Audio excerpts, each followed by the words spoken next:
you linked up with Master G from the legendary Sugar Hill Gang, Rock and Roll Hall of Famers. Yes. Um, uh, how did he help shape, um, your mindset when it came to this new genre of music, that was exploding across not only the New York metropolitan areas, but starting to make its way beyond. So let me tell you the story.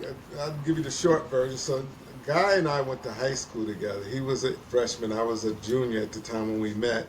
Mm-hmm. Um, I had been DJing around the area for a while, and one day I was approached by a promoter asking me if I wanted to be in the battle of the DJs in the Bronx, and I said yes. So I went out to the Bronx.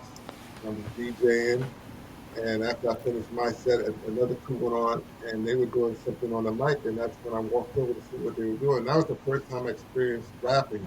That was 1977. So when I heard what they were doing, I immediately went back home, wrote my first rap.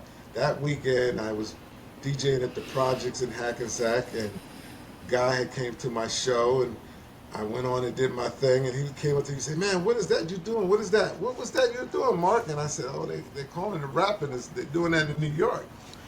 And he was amazed at what I was saying on the mic and the things I was doing. And he continued, to kind of follow me before he started working on his own situation.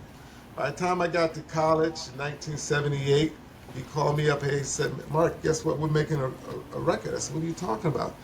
He says, "We're making a record off of Good Times." Now, back then, Good Times was the main record that everybody was mixing with.